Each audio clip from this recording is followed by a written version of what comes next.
This is Don't Fear Grit with Rob Taormina. Marketing strategies and advertising technologies to help you build a better business. All those great marketing trends and tips. What's going on today in the marketing world that's going to impact your business? We're going to be touching on those things today. In fact, we're going to touch on the top 5 marketing breaking news headlines that actually will impact all businesses. So let's get right into it, guys. My name is Rob Taormina. I'm the host of Don't Fear Grit. I appreciate you guys being here. And as always, if you find value, do me a favor, share it. Definitely, let's build this community together. But do all those things that I know that you guys are aware of that are important, like, comment, share, subscribe. Do all that fun stuff. It helps us out. It helps to grow the community. The larger community we have, the more we can discuss. And today's discussion topic is all about breaking news in the marketing world.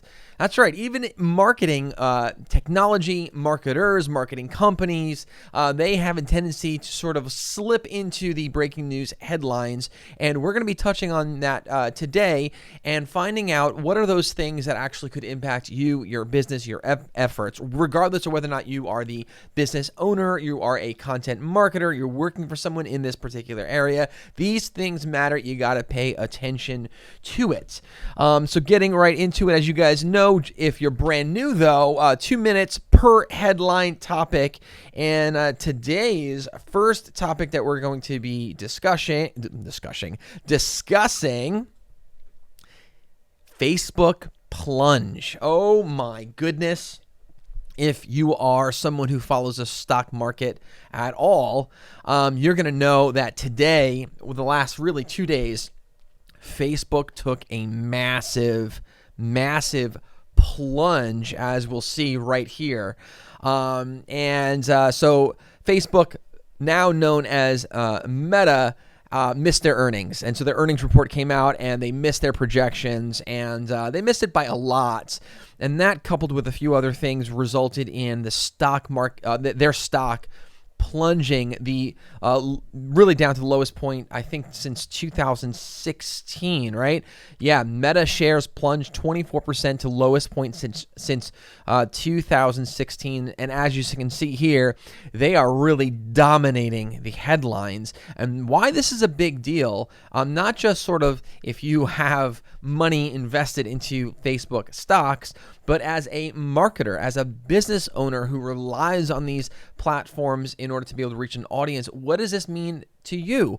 Well, number one, you read through some of these headlines and really it's reinforcing what everyone's already talking about, which is that they are all in on the metaverse. And so they are taking a tremendous amount of capital and they're doubling down, even in a time where the general sort of user base is not shifting to the metaverse the way that they predicted that they would. It's not functioning as well as they predicted that it could.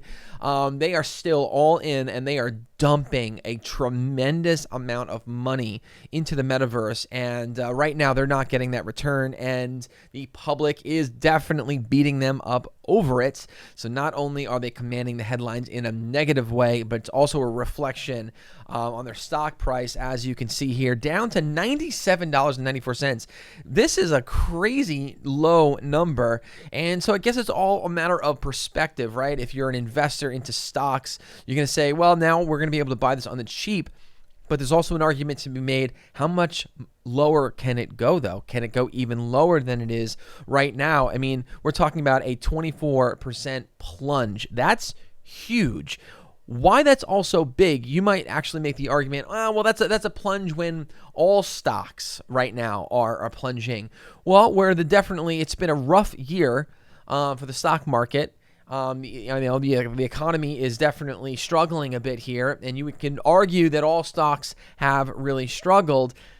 You want to now compare that one-day loss, 24%, to what's going on in the rest of the market. Is the rest of the market also being hit similarly to Facebook? So maybe it's just a market trend versus just an individual isolated thing as it relates to Facebook? Well, no, it's not, because the Dow Jones, we're talking about, they have an increase of, they closed today 194 points plus. So there you have it. So the stock market on average actually did pretty well today, and Facebook acted independent of the market, moved opposite of the market trend, and they really obviously got hit because of what's going on. They missed earnings. They are not performing that they should, even though they are a global dominating force, right? They are the global leader here. Even if you're the leader, you can still struggle, right? And their lead is definitely being challenged right now because they took a big hit, and Mark Zuckerberg is all in on the metaverse. I don't know about you guys. Curious what you guys think. Do you think that the metaverse is definitely the future, and we're going to see, like Mark is predicting, this crazy global shift to using the metaverse for a sort of not just like socially and casually, but professionally and in a more serious setting? I don't know. I mean, I get the technology, and I'm a believer in the technology. I have not drank the Kool-Aid though yet myself, in that in believing that the metaverse is ready. I don't think it's definitely a community that I think the general consumer market internet community of users are ready to just go all in and abandon what they're normally doing and just go all in on the metaverse. And my opinion really doesn't matter as much as what the market's actually doing, right? And so if you look at the market is really speaking loud and clear here. And now, as you can see, it's a reflection in their stocks. They are really taking a big hit. So this is taking, as a result, the brand, the Meta brand, Facebook brand is taking another big hit here. We'll see how this plays out over the next couple of months, because I think this is going to definitely leave some room for other competing technologies to become major players. I think this is the risk that Facebook is making. Mark is really doing here, is by going all in on something that clearly the market's saying, and we don't want it, we're not ready. This is such a big move on their part that it's definitely leaving that room for other competing technologies to come in and grab market share. Very, very dangerous to be in, and that definitely is going to affect you guys because, you know, they're shifting capital to the metaverse, so that means they're not focusing capital on other things like, you know, various ad technology platforms, on the traditional social media platforms, and so that's going to, and then the brand, the fact that the brand was hurt means that the users are going to be pulled away. They're pulling themselves away from the platform, so you're competing with a lot as an advertiser now, so you've got to really up your game, and you need to be well, let's just call a spade here. You got to be a Yoda Facebook advertiser here in order to be able to overcome some of these odd obstacles. So definitely keep your finger on this, because this could definitely have an impact on user experience. I'm going to be paying attention to that personally. And from this article right here, when I was mentioning the Dow Jones was up today, it also, I was saying that, you know, it's up, right? Now, if you read right here, McDonald's, I don't know if you can see, if you're watching this on one of our video channels here versus just listening, I just highlighted something in this article noting that the Dow Jones was up, but McDonald's, it's led really by one of the companies is McDonald's, and McDonald's is doing a fantastic job, not just with stocks. That's not the point of this particular channel here, right? So let's get back to here we go. We're going to get back. And what I'm doing is looking for my headline. Where did my headline go? Here we go. Next headline that we're going to be discussing is McDonald's, hence the transition, right? But yeah, McDonald's is doing great, and because of their marketing. A few years ago, they brought some people on board, and they decided to make some creative, I wouldn't say changes, but creative decisions about going after certain markets. They were struggling actually in the demographic of, I think it was like 10 to 14. So they were struggling to reach that demographic, and so they changed some of their creatives, and they went after that particular demographic. As a result of doing this, they have created a string of advertising marketing hits. Their strategies have been incredible, even down to the current one where they're talking about the farewell tour for the McRib. I don't think the McRib is actually going anywhere. I think the McRib has lived off the fact that it's this thing that they sort of pull out of the vault. They make it a rare sort of seasonal release, and then it goes back into the vault. I think that this is just another marketing ploy. I think it's genius, actually. And this is why the McRib, as far as their sales, doing so well, right? And so they've done a great job of reaching that particular demographic, paying attention to the data, paying attention to the people that they're trying to reach, and then making changes and keeping up with the times and making it really, really fresh. And in this article right here, this is an article obviously praising McDonald's efforts in the marketing world. You've got the CEO making this statement, and he says, "What you've seen over the last several years for us is just finding more ways we can connect our equities, our experience to what's going on in culture." He goes on and he continues by saying, "All of these different things show to us a reminder that we are charged with shepherding and stewarding one of the most fantastic equities in the world." This is the McDonald's brand, of course.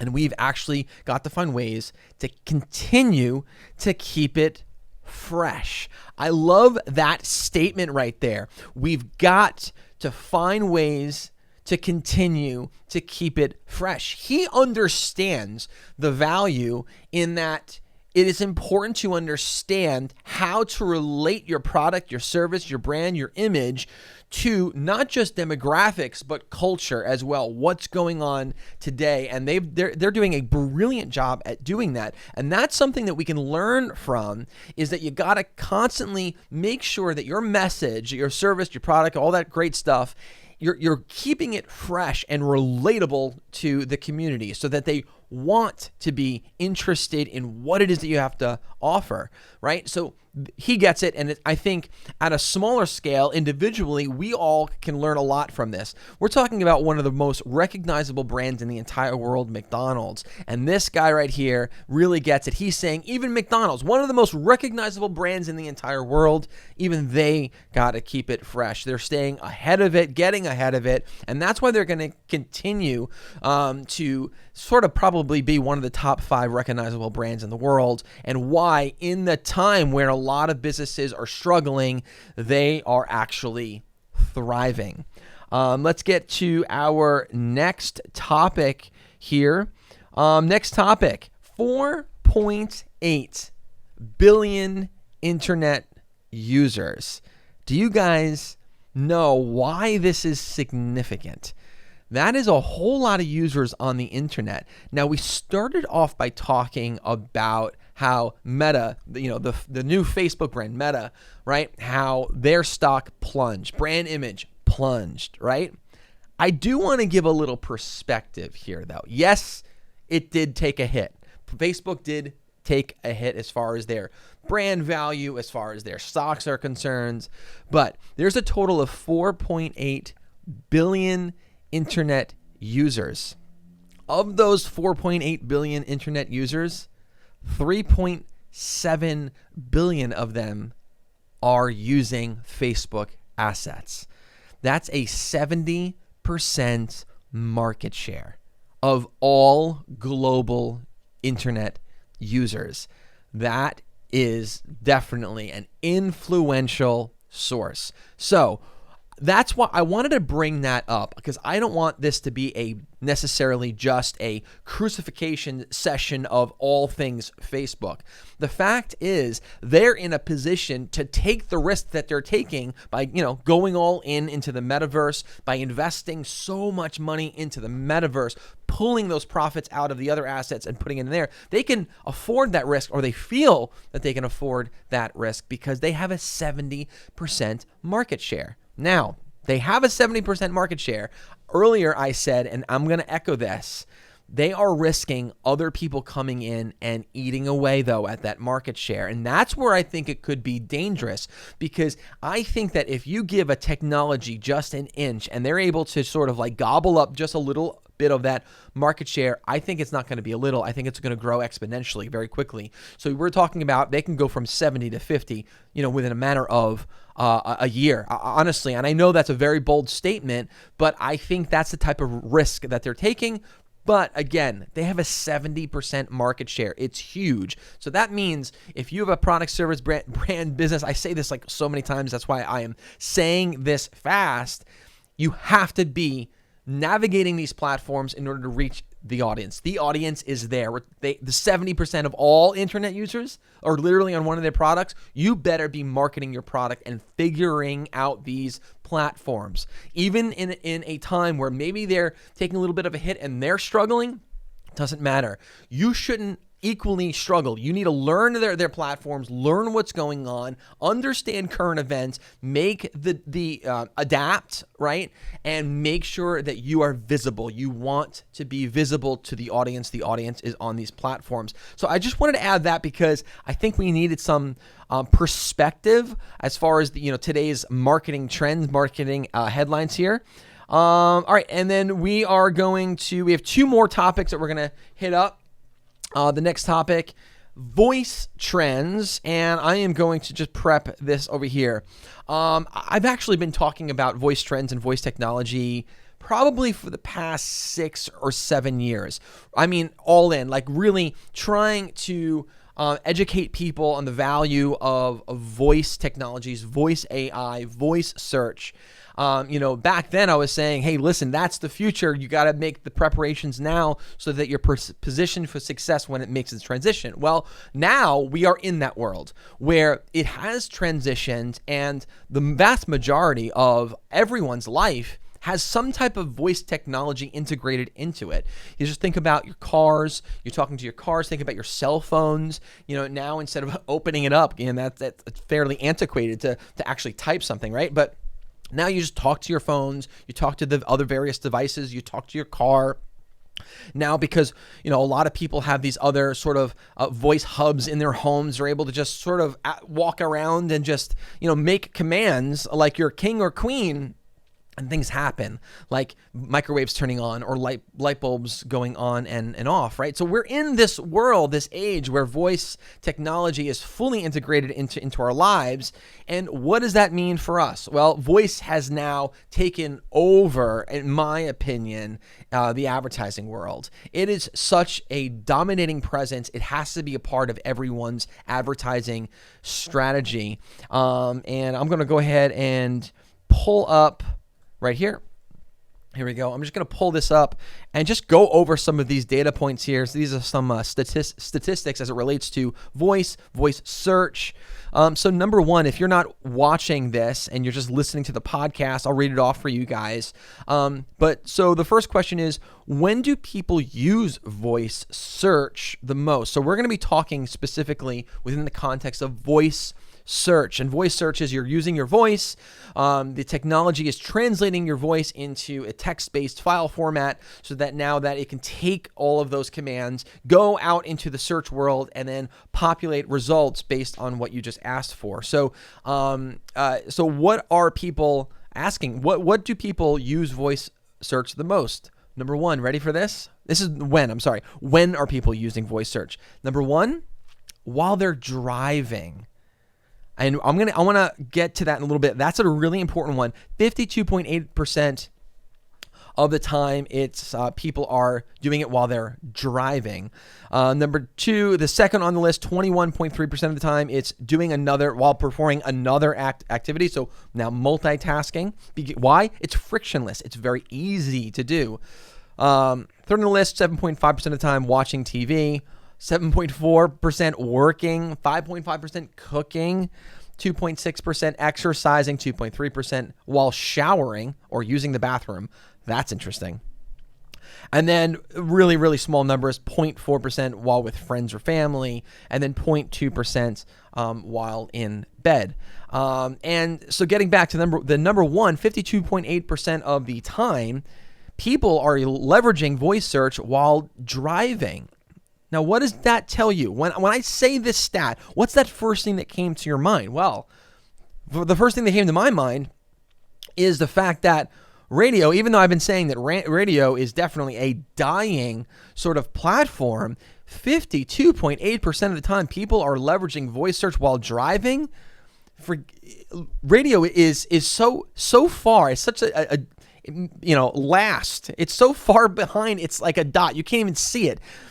I don't know what radio is competing with. I don't even know what radio's competitor is even more. I used to think that maybe it was satellite radio, then like you're listening to now, podcast, but 52.8% of searches are done while driving. I think radio now has no chance of recovering from this because now people are leveraging that time to be much more efficient, much more creative, much more intelligent use of their time using voice search for various things. Now, they're probably using it for, getting directions, finding local restaurants, finding other things that might be in the area, finding a gas station. They could be using voice search for a number of different things, movies, right? But the fact is, they know that it's proof that the users know that technology is there, that this is now part of their culture, part of their user experience. They think, I'm going to get into my car and just talk, and the answers are going to be provided to me. Now, what does that say to you? The fact that when, right? Well, knowing that they're going to be using this most of the time, more than half the time while they're driving, as an advertiser, know this, because now you can script your ads based on that information, right? You can script and you can formulate, rather position yourself in certain environments so that you become an option that the voice search is offering to the user. Have you thought about that? If they're asking these questions, there's data that shows you the questions that they're asking. Why don't you now, just like you have done with SEO, Google Ads, and other things, same thing, voice search. Why don't you position yourself as the recommendation? How do you do that? Well, there's a lot of things. Number one, podcasting. Get into podcasting, right? And there's a lot of other ways. This is not a show. Today's show is not to talk about how to get ranked in search. I'll do that maybe some other time, but definitely research that. Another thing, if you're listening, you're not watching, so you can't see the stats. I'll read this off to you. Where do people place their voice-activated speakers in their homes? More than half the time, it's in like a family room, a common room, and then it's split evenly 25% between a bedroom and a kitchen. And then what are adults using voice search for? 40% of the time, asking for directions. 39% to dictate texts. 31% of the time to call someone. 11% of the time, check the time. 11% of the time, play a song. 9% of the time, find out movie times. I think that these stats are going to change dramatically over the next 3 to 6 months, because just think about this. Anytime something becomes easier to use and more popular, then all of a sudden people start to use that thing for what? More things. So the first things on this list are going to be the obvious things that people are going to think of that I can use it for.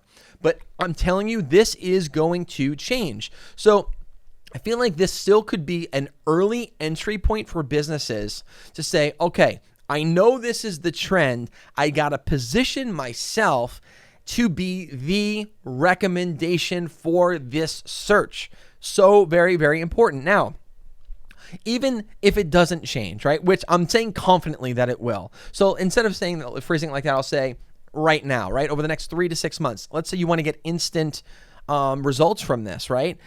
Right here, we got 40% of the time people are asking for directions. If I was a business within the roots of that person traveling, I would make sure that my business is positioned as a recommendation. Because right now what you could do is you can get yourself on Waze, and it can literally, as someone dictates this, it activates Waze. Waze starts navigating the directions. It pops up notifications as you're driving. Geographically, it'll trigger where your business is. If you're not listed, you're not being recommended, right?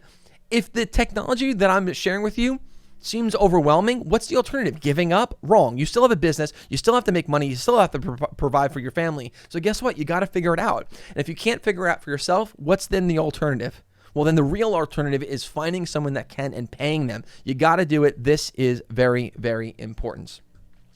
And last on our list of discussions for today, video marketing. Video marketing. I'm going to pull up stats over here. Obviously, I don't have to be the one to have talked about video marketing for everyone now to understand the importance of it. Video marketing is something that my agency has been in for well over a decade. Internet video marketing in particular. It is so critical. Like, we were preaching this over a decade ago. And if you're not into video marketing, like if your business doesn't have a video presence, you are definitely on your way out. You're being squeezed out. You're like forgotten in a way. And I hate to be so harsh there, but it is the truth. Check out some of these stats as it relates to video marketing. First, I want to scroll up here because I think it was up here. Where is it? Oh, here we go. Check this out. Right here. If you're just listening, I'll read it off for you. And it says, as of 2022, an average person is predicted to spend 100 minutes per day watching online videos. That's not per week. That's not per month. And that's not even including the other video consumption that they're doing with their TVs and other devices. The average person is spending 100 minutes per day watching online videos. That is an enormous amount of time.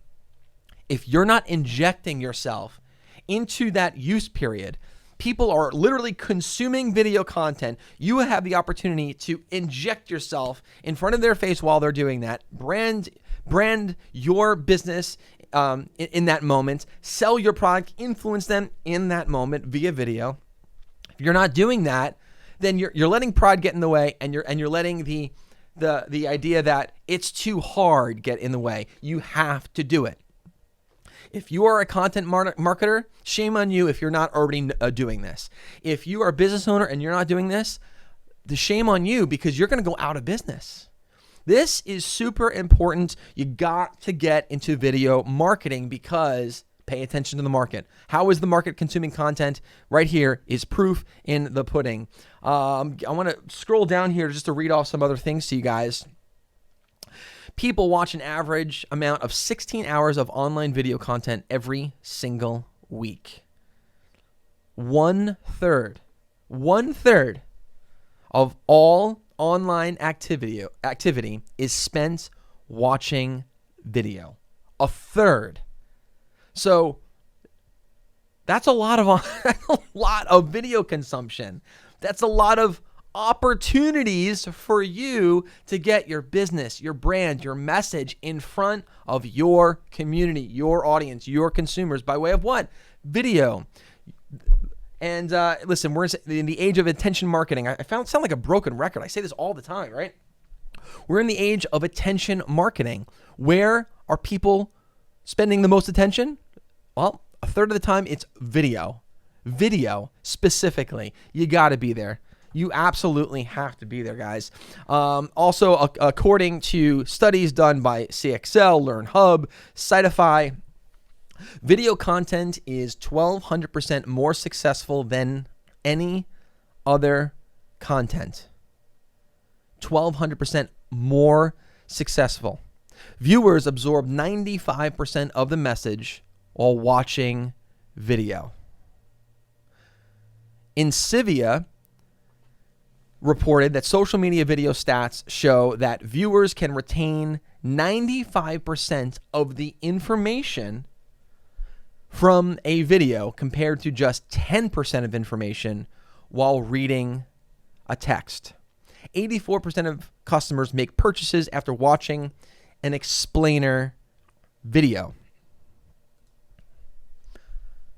I mean, I could just keep on reading stat after stat after stat, but I think you guys get the point here. Video marketing is an effective form of technology that you need to leverage in order to be able to properly communicate and influence your audience to make a purchasing decision. And if you don't feel like you possess the skill and you don't have the time to do it, then outsource it.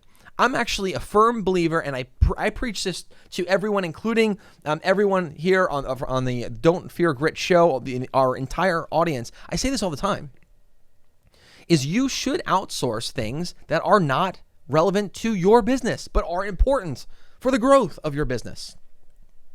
Right? It's that common example of the guy who opened up a pizzeria did not open up the pizzeria because he loved social media marketing, right? No, he was passionate about pizza, and he knew that the people in the community would want to buy the pizza. In his case, he should be outsourcing and literally find someone who is an expert in social media marketing that can help him get the message out. So what? He can focus on what he does best. So if you're a business owner that is either overwhelmed at the thought of trying to do this, or you have a laundry list of excuses probably led by, I don't have enough time to do this. Well, the thing is, it's important. You got to recognize the importance and value in this. Therefore, you need to outsource it. You need to find people like my agency that can do this for you at a very, very high level so that you can focus on what you do best on a very, very high level. I hope you guys really enjoyed this episode. I know there were times where it was a little bit harsh. It's just because I'm super, super passionate on this subject. And when I saw that the headlines were being really commanded by a lot of marketing related information, I'm like, we've got to do a show about marketing headlines, marketing trends, because this is important. There was some information that we discussed, like what's going on with Facebook, that could negatively impact what you're doing. But there's some amazing things going on within the marketing world that can really help you scale up your business and grow and really just crush the numbers that you are setting for yourself. So I hope this was helpful. If you guys can do me a favor, get one person to listen to the show, bring him into this community. Let's grow it together. And like, comment, subscribe, do all that stuff. It's really important to us. That's the one favor that we ask of you guys. Until next time, guys, remember, don't fear grit. Don't fear the process. Don't fear the hard work, because your success, that diamond that you've been digging for, is maybe just one more dig away. See you later, guys.